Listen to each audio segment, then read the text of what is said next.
#Theric debate mixes tax policy with public trust and fairness. It raises questions about who creates value and who bears societal costs. For wealth owners and advisors, the conversation is enduring and consequential. This post explores how principled planning fits into that debate. We focus on private placement life insurance, PPLI, and expanded worldwide planning, EWP. #Peaks follow policy moves, wealth taxes, corporate minimum tax, and anti-avoidance push. The signal is clear. Transparency and demonstrable compliance matter more than ever. Stakeholders expect wealth holders to operate above board, employees, communities, and regulators.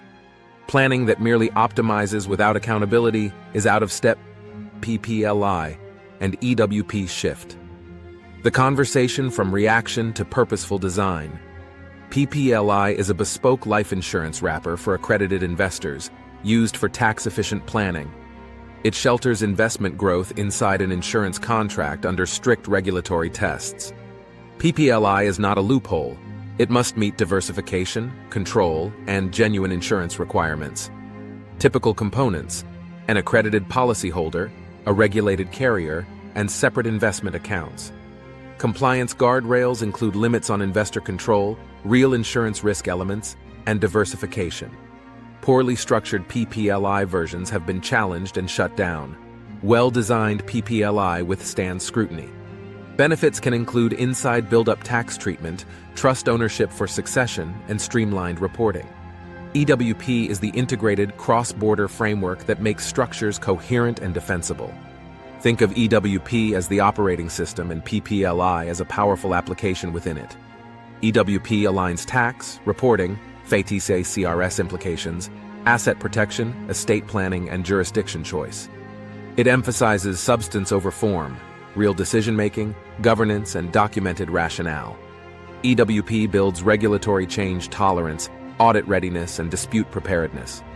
When done correctly, EWP lets wealth holders demonstrate compliance, not just assert it. That credibility changes conversations with banks, regulators, and the public. Critics say, sophisticated planning shields wealth from social responsibility, but structure and contribution are distinct choices. How you organize assets is different from how you give back. Responsible use of frameworks can support philanthropy, long-horizon investments, and intergenerational stewardship. Real fairness requires following laws, aligning with reporting regimes, and choosing transparency over secrecy. Demonstrating compliance repeatedly builds reputational resilience when hashtags trend. The goal is not to beat #Theric, but to be auditable and convincing when challenged. Practical scenarios: cross-border founders, families with multi-jurisdiction assets, and owners needing privacy with compliance. PPLI can manage tax on appreciation. EWP addresses control, succession, and reporting across borders.